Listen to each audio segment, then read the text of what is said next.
जब वो मोड़ साफ कर रहा होता है तभी वो पानी में एक चमकदार गले का लॉकेट देखता है जो देखने में बहुत महंगा लग रहा होता है। जमाल उसे निकालने की कोशिश करता है और इसी कोशिश में वो उस मोड़ के अंदर गिर जाता है और जब वो उस मोड़ से बाहर आता है तो वो देखता है कि वो किसी और ही जगह पहुंच गया है।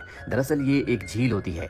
उसे लगता है कि गलती से वो कैसल वर्ल्ड जो कि नया पार्क बन रहा है वहां पहुंच गया है। अब जब वो पानी से बाहर निकलता है तो उसके सामने एक शराबी आता है जिसने पुराने जमाने के कपड़े पहने होते हैं। जमाल को लगता है कि कैसल वर्ल्ड ने नया थीम बनाया है जिसमें सब के सब पुराने जमाने के कपड़े पहनेंगे।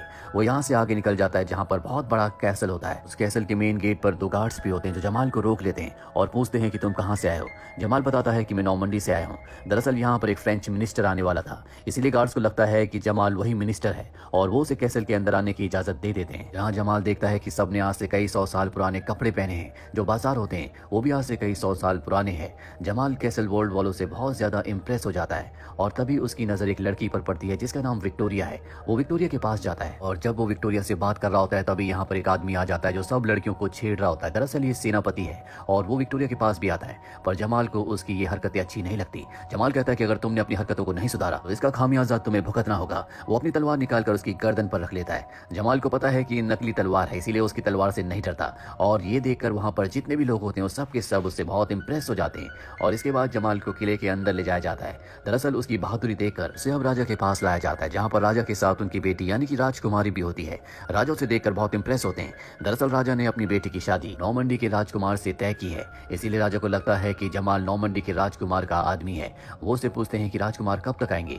जमाल ऐसी कोई तारीख बता देता है जिसके बाद वो बाहर जाता है जहाँ पर आज एक गुनहगार को सजा देनी होती है। सबके सब लोग बहुत ज्यादा परेशान और सदमे में होते हैं, पर जमाल यहाँ पर बहुत एंजॉय कर रहा है क्योंकि उसे पता है ये कैसल वर्ल्ड का थीम पार्क है जहाँ पर सबके सब पुराने जमाने का होने का प्रिटेंड कर रहे हैं और अब वो खुश होता है। सब लोग उसे देखकर हैरान होते हैं और तभी उस गुनहगार को मार दिया जाता है और जब जमाल उसका सर उठाता है तो उसे समझ में आ जाता है कि ये कोई थीम पार्क नहीं है बल्कि सच में उस आदमी को मार दिया गया, जिसके बाद वो बेहोश हो जाता है। जब उसे होश आता है तो उसके सामने विक्टोरिया होती है। विक्टोरिया दरअसल उसे अपने साथ इसलिए लाई होती है क्योंकि उसके गले में जो लॉकेट था जो उसे मोड़ के अंदर से मिला था वैसे ही लॉकेट विक्टोरिया के पास भी है। विक्टोरिया जमाल को बताती है कि तुम भी उसी ग्रुप से हो जिस ग्रुप से मैं हूँ। हम राजा के खिलाफ हैं, हम उसे उसकी गद्दी से हटाना चाहते हैं क्योंकि वो एक क्रूर राजा है। उसने हमारी रानी को धोखा दिया और उनकी राजगद्दी को हथिया लिया। एक बार फिर से हम अपनी रानी को राजगद्दी पर बिठाना चाहते हैं। जमाल को कुछ भी समझ नहीं आता कि ये क्या हो रहा है और अब वो विक्टोरिया से साल और जगह पूछता है। वो कहती है कि ये इंग्लैंड है और ये सन है 1328। जो सुनकर जमाल पूरी तरह से हैरान हो जाता है क्योंकि वो अमेरिका से है। अमेरिका की नॉर्मंडी में उसका थीम पार्क है, लेकिन अब वो टाइम ट्रेवल करके सन 1328 इंग्लैंड में पहुंच चुका है। जमाल एक बार फिर से इस लॉकेट की मदद से टाइम ट्रेवल करके अपने देश, अपनी जगह, अपने टाइम में जाना चाहता है, लेकिन उसे नहीं पता कि वो वापस कैसे जाएगा। रात को कैसल में होने वाली पार्टी में राजा उसे बुलाते हैं, जहां पहुंचने के बाद जमाल बहुत ही अजीब डांस करता है। दरअसल वो 21st सेंचुरी का डांस कर रहा होता है और ये 14th सेंचुरी है। ये देखकर सब उससे बहुत इंप्रेस हो जाते हैं और उसी की तरह डांस करने लगते हैं। राजकुमारी जमाल से बहुत इंप्रेस हो जाती है और उसे कोने में ले जाकर अपने गले से लगा लेती है, पर तभी वहां पर सेनापति आ जाता है जो जमाल से नफरत करता है और कहता है कि तुमने राजकुमारी को छूने की कोशिश कैसे की। वो अपना खंजर निकाल लेता है। जमाल उससे बचने के लिए शैंडलियर की रस्सी से वहां से भागने लगता है, लेकिन गलती से वो राजा के ऊपर गिर जाता है और ये जमाल की खुशकिस्मती होती है क्योंकि ठीक उसी वक्त 2 लोग राजा को मारने वाले थे और इस तरह से गलती से वो राजा की जान बचा लेता है। राजा जमाल से बहुत ज्यादा इंप्रेस हो चुका है, इसीलिए सबसे पहले वो अपने सेनापति को उसकी पोस्ट से हटा देता है क्योंकि उसने सुरक्षा में सावधानी नहीं बरती और अब वो अपना नया सेनापति जमाल को बना देता है। जमाल सेनापति तो बन गया, लेकिन उसे नहीं पता कि सेनापति करता क्या है, इसीलिए वो अपनी सेना को उल्टी सीधी तरकीबें बताता है जो किसी के भी समझ नहीं आती। वो कहता है कि किले के बाहर एक बहुत बड़ा मुंह का आकार बना दो जिससे दुश्मन डर जाएंगे और किले के अंदर आएंगे नहीं। अब अगले दिन जमाल अपने राजा के साथ एक किसान के घर जाता है। किसान के ऊपर इल्जाम होता है कि उसने राजा के खेत से एक शलगम चुराई है। किसान अपना जुर्म कबूल कर लेता है। राजा कहता है कि इसने मेरे खेत से शलगम चुराई है, इसीलिए इसका सर धड़ से अलग कर दिया जाएगा और अब ये जिम्मेदारी और किसी की नहीं बल्कि सेनापति जमाल की है। राजा के वहां से जाने के बाद जमाल उस किसान को कुछ पैसे देता है और कहता है कि तुम इस राज्य को छोड़कर चले जाओ, नहीं तो राजा तुम्हें शलगम चुराने के इल्जाम में सजाए मौत दे देगा। वो किसान वहां से निकल जाता है। जमाल को यहाँ पर कुछ भी समझ नहीं आ रहा होता कि उसे क्या करना है, कैसे करना है। वो बस अपने वक्त में अपने देश वापस जाना चाहता है। रात को उसके पास विक्टोरिया को लाया जाता है। विक्टोरिया को लगता है कि वो उसी की टीम का, उसी के ग्रुप का है, इसीलिए वो उसे कहती है कि हमें प्लान करना होगा, राजा को उसके तख्त से हटाना होगा। जमाल आज की घटना से पहले बहुत डरा हुआ होता है। वो विक्टोरिया से कहता है कि किसान ने उसकी शलगम चुराई थी, उसने उसे मौत की सजा दी और अगर मैंने उसे मारने की, तख्त से हटाने की प्लानिंग की तो सोचो मुझे क्या सजा देगा। विक्टोरिया उसे कहती है कि तुम बुज़दिल हो और वहां से चली जाती है। और कुछ ही देर बाद जब उसके कमरे में अंधेरा होता है तो विक्टोरिया एक बार फिर से वापस आती है। जमाल उसे पहले से पसंद करता था, इसीलिए उसके बहुत करीब आ जाता है और रात को उसी के साथ सो जाता है। अगली सुबह हमें किले के बाहर दिखाया जाता है जहां पर नॉर्मंडी से वो आदमी आ जाता है जिसका सब इंतजार कर रहे थे जो कि राजकुमार का आदमी है। राजा समझ जाता है कि जमाल ने उसे धोखा दिया है, इसीलिए नॉर्मंडी के उस आदमी के साथ और अपने कुछ खास लोगों के साथ वो जमाल के कमरे में जाता है और देखकर हैरान हो जाता है कि उसके साथ उसी की बेटी यानी कि राजकुमारी सो रही है।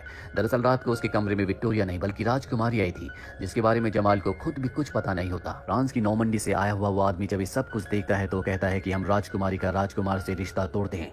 राजा को अब जमाल पर बहुत गुस्सा आ जाता है, जिसके बाद जमाल को उन्हीं 2 कैदियों के साथ बंद कर दिया जाता है जो राजा को मारना चाहते थे और जमाल की वजह से राजा की जान बच गई थी। अगली सुबह इन सबको सजाए मौत देनी है और जब जमाल की बारी आती है तो जमाल कहता है कि मैं भविष्य से आया हूँ, अगर किसी ने मुझे कुछ किया तो मैं यहाँ पर तबाही ले आऊंगा क्योंकि मैं एक जादूगर हूँ। वो अपनी जेब से लाइटर भी निकाल कर सबको जलाकर दिखाना चाहता है क्योंकि लाइटर इस दुनिया में इस वक्त में नहीं होता और अगर उसने लाइटर जला दिया तो सब उससे डर जाएंगे।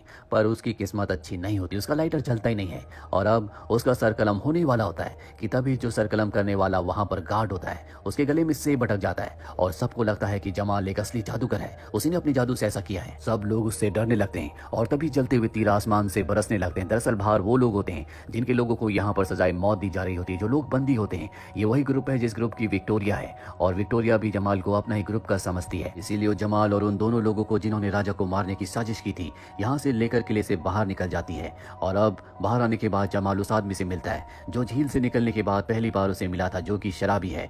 जमाल को पता चलता है कि बहुत बड़ा योद्धा है, पहले रानी का सबसे खास सिपाही यानी कि उसका सेनापति हुआ करता था और जब राजा ने धोखे से रानी की राजगद्दी को हथियाया तो उसने उसके वफादार सेनापति को भी निकाल दिया, जिसके बाद उसने अपने आप को शराब में डुबा लिया। अगले दिन जमाल देखता है कि सेनापति को 3 लोग परेशान कर रहे हैं। वो उनसे लड़ने की कोशिश करता है पर वो जमाल को मारने लगते हैं। सेनापति का खोया हुआ सोया हुआ जमीर जाग उठता है, वो उन तीनों को मारकर वहां से भगा देता है और अब जमाल सेनापति को लेकर उस जगह आता है जहां पर सारे बागी होते हैं। पर ये देखते हैं कि राजा के लोगों ने यहाँ पर तबाही मचा दी होती है, साथ ही वो विक्टोरिया को पकड़ कर ले गए होते हैं। सब के सब हताश हो जाते हैं पर तभी रानी जो इन्हीं के बीच में छुप कर रह रही होती है वो अपना नकाब हटाती है और कहती है कि हमें राजा के अत्याचार को खत्म करना होगा, हम सबको मिलकर लड़ना होगा। और अब इस सब के सब किले के ऊपर हमला करने की तैयारी करना शुरू कर देते हैं और जल्दी वो दिन आता है जब ये किले के ऊपर हमला करते हैं। ये राजा के सिपाहियों से लड़ते हैं और उनसे जीतना इतना आसान नहीं है और जब रानी की सेना वीक हो रही होती है तभी घोड़े पर एक ब्लैक नाइट आता है।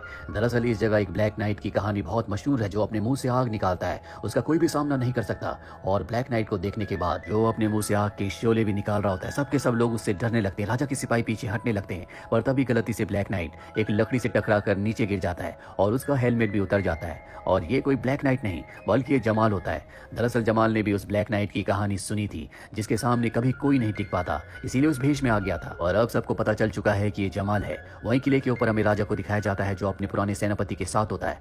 वो उसे ऑर्डर देता है कि तुम जमाल को मार दो, पर सेनापति राजा को ऊपर से नीचे फेंक देता है और खुद को राजा घोषित कर देता है। उसके पास विक्टोरिया भी होती है और जब जमाल विक्टोरिया की आवाज सुनता है तो वो उसे बचाने के लिए किले के ऊपर जाता है जहाँ पर वो सेनापति से लड़ता है। जमाल ने युद्ध की प्रैक्टिस पहले से कर ली थी, इसीलिए सेनापति पर वो पूरी तरह से हावी होकर उसे हरा देता है और साथ ही विक्टोरिया को भी आजाद कर देता है। सेनापति अब भी जिंदा है और इस मौके का फायदा उठाकर वो तलवार उठा लेता है। जमाल उसके सामने है पर इससे पहले कि वो जमाल को मारता, रानी का जो सेनापति होता है जो नीचे होता है वो उसे नीचे से तीर मार देता है और इस तरह से रानी की जीत होती है। उसे अपना किला एक बार फिर से वापस मिल चुका है। जमाल सबके लिए अब यहाँ पर हीरो बन चुका है पर वो समझ चुका है कि उसका काम यहाँ पर खत्म हो गया, इसीलिए विक्टोरिया को अलविदा कहता है और अगले पल उसकी आंखें खुलती हैं 21st सेंचुरी में, जहाँ पर उसे बताया जाता है कि वो गिरकर बेहोश हो गया था। पर जमाल को पूरा यकीन है कि वो टाइम ट्रेवल करके 14th सेंचुरी में गया था और अब उसे पता है कि उसे अपने थीम पार्क को किस तरह से डिजाइन करना है। दरअसल वो अपने थीम पार्क को उसी तरह से डिजाइन करता है जिस तरह से 14th सेंचुरी में लोग रहा करते थे, जिसके बाद इनका थीम पार्क बहुत ज्यादा चलने लगता है। अब एक दिन इनके थीम पार्क में एक लड़की आती है जिसका नाम निकोल होता है और जब वो जमाल को देखती है तो अपने आप ही उसकी तरफ खींची चली जाती है।